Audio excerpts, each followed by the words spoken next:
Halo semua, kenalin nama aku Chelsea Celina, NIM-nya 1420620250009. Kenalin, nama aku Darin Marwa Fariha, NIM-nya 1420620250010.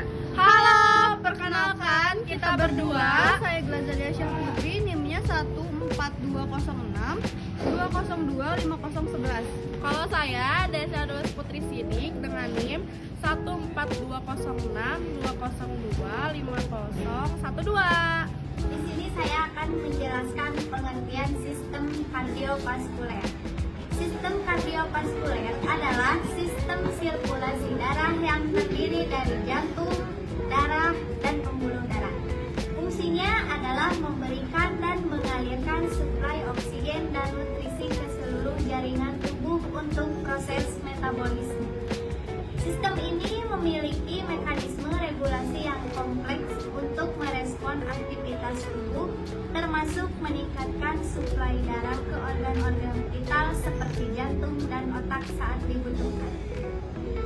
Selanjutnya ada otot, merupakan gabungan antara otot lurik dan otot polos yang berbentuk silindris.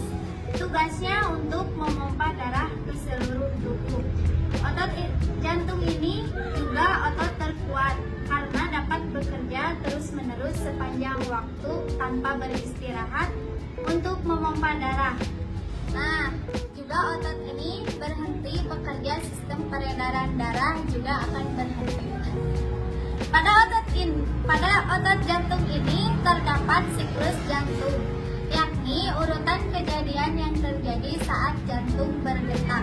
Ada dua fase, yaitu sistol, yaitu jaringan otot jantung berkontraksi untuk memompa darah keluar dari ventrikel.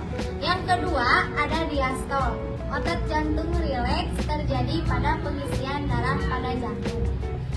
Tekanan darah meningkat pada arteri utama selama sistol vertikal dan menurun selama diastol vertikal. Hal ini menyebabkan dua angka yang terkait dengan tekanan darah.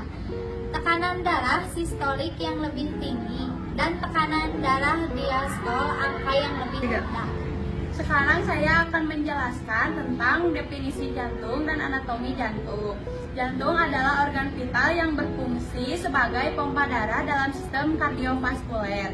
Berikut adalah anatomi jantung. Pertama ada kamar jantung. Jantung memiliki 4 kamar, yaitu atrium kanan, lalu atrium kiri, ada ventrikel kanan, ventrikel kiri, katup jantung, katup trikuspid, katup pulmonal, katup mitral, dan katup aorta. Fungsi jantung memompa darah. Jantung memompa darah ke seluruh tubuh melalui arteri. Yang kedua, mengatur aliran darah. Jantung mengatur aliran darah ke paru-paru dan ke seluruh tubuh. Yang ketiga, mengatur tekanan darah. Jantung mengatur tekanan darah dengan memompa darah ke seluruh tubuh. Selanjutnya ada katup di dalam jantung. Ada 4 katup nih yang menjaga aliran darah mengalir ke satu arah. Yang pertama ada katup trikuspid, yaitu mengatur darah antara serambi kanan dan bilik kanan. Yang kedua ada katup pulmonal, berfungsinya sebagai mengatur aliran darah dari bilik kanan ke arteri pulmonaris yang membawa darah ke paru-paru untuk mengambil oksigen. Selanjutnya kemudian ada katup mitral. Nah, ini mengalir dari darah yang kaya akan oksigen dari paru-paru mengalir ke serambi kiri balik lagi ke bilik kanan. Kemudian yang keempat ada katup aorta. Katup ini membuka jalan yang kaya oksigen dari bilik kiri ke aorta atau arteri terbesar pada tubuh. Proses kerja jantung. Darah yang kaya oksigen dari paru-paru masuk ke atrium kiri melalui vena pulmonal. Darah kemudian mengalir ke vertikal kiri melalui katup mitral. Vertikal kiri memompa darah ke aorta yang kemudian mengalir ke seluruh tubuh. Darah yang kaya karbon dioksida dari tubuh masuk ke atrium kanan melalui vena cava. Darah kemudian mengalir ke vertikal kanan melalui katup triskupid. Vertikal kanan memompa darah ke paru-paru melalui arteri pulmonal. Pembuluh darah adalah jaringan pipa yang mengalirkan darah ke seluruh tubuh.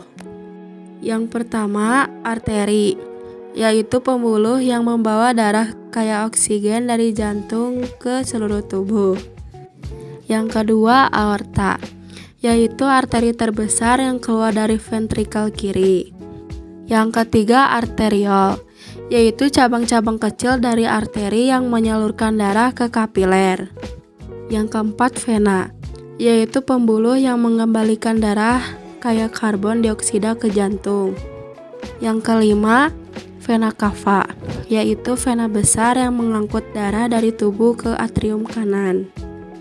Yang keenam, venula, yaitu pembuluh kecil yang mengumpulkan darah dari kapiler sebelum mengalir ke vena. Yang ketujuh, kapiler, yaitu pembuluh darah terkecil yang menghubungkan arteri dan vena. Disinilah pertukaran oksigen, nutrisi, dan produk limbah terjadi antara darah dan sel-sel tubuh. Sistem peredaran darah ganda pada manusia. Peredaran darah berlangsung dalam 2 siklus utama, yaitu peredaran darah besar dan kecil. Pertama, peredaran darah besar atau sistemik, mengedarkan darah kaya oksigen ke seluruh tubuh. Mulanya dari darah kaya oksigen dipompa keluar dari bilik kiri ke aorta menuju tubuh. Darah mengalir melalui arteri dan arteriol menuju kapiler di seluruh tubuh, memberikan oksigen dan nutrisi.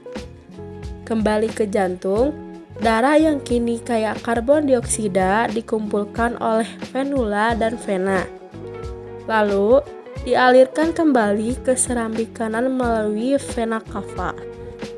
Peredaran darah kecil atau pulmonalis, mengalirkan darah antara jantung dan paru-paru. Mulainya dari darah kaya karbon dioksida dipompa dari bilik kanan menuju paru-paru melalui arteri pulmonalis. Di paru-paru terjadi pertukaran gas di kapiler paru-paru. Darah melepaskan karbon dioksida dan mengikat oksigen. Kembali ke jantung, darah yang sudah kaya oksigen kembali ke serambi kiri melalui vena pulmonalis.